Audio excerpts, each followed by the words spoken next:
So when I last talked about the stock in the month of January, actually it's not been performed, and you can see that it is making a short-term resistance, okay, on the monthly chart in this part, and probably the stock may go for a correction. So let's discuss about the trend, but it does not mean that it's not going to perform, but we need to look at some of the levels and also the overall range as well as the trend to understand where is the current price and what are the things that we need to look at.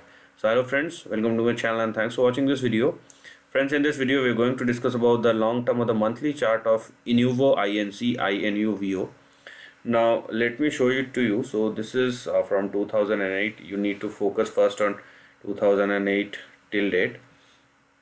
So first I'm going to use line chart, and here you have your support level like this, okay, and you also have your resistance level which is like this.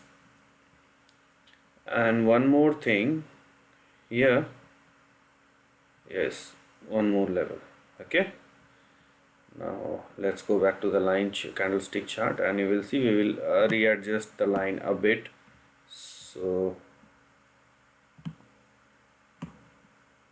okay, it doesn't means it doesn't makes any difference, but still some degree of change you can expect over here. So this is these are the ranges that we are looking at in this particular chart.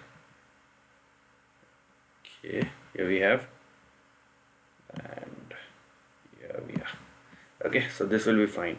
Now as you can see here, the stock has been consolidating or moving in between this trading range, where you have your lower end of the range which is at 16 cents and the higher end of the range at $2, and you have one mid support at 96 cents. So now looking at the kind of volatility you have, it's better to use 0.96 as your stop loss, because if the stock started falling below 0.96, then there is a probability of 0.16 as well. So this is very important to understand. Now as you can see here, the stock has retested its high of $2, but the thing is it is unable to sustain above that. Okay, so for any sort of upside or for any kind of trend reversal, and more specifically on the upside, the stock must sustain above 2.05, or I would say let's say 2.25 or $2.5. So this is very important to understand here.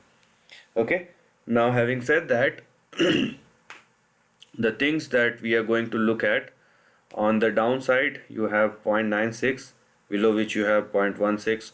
On the upside you have your first target at 2.5.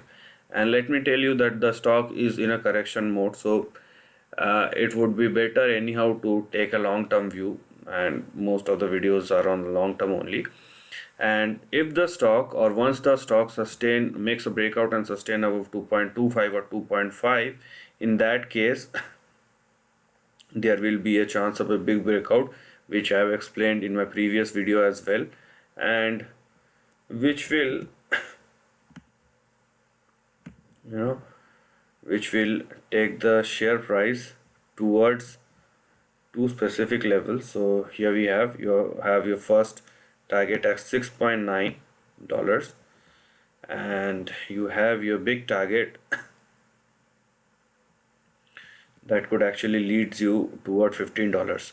So these are the two big targets, but anyhow these are conditional levels, so you must make your mind before entering in any sort of position that what are the pros and what are the cons. I have explained you all the levels, and I'm also telling you that the stock has hit the higher end of the range, so it may go into a correction. So let's see how the stock takes its time, or how the trend will play out before any kind of big trend, either on the upside or the downside.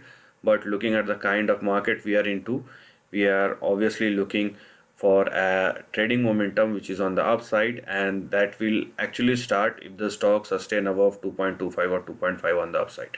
So this is the end of the video. If you like this content, do share your thoughts in the comment section and subscribe my channel. Lastly, take care of your family and friends.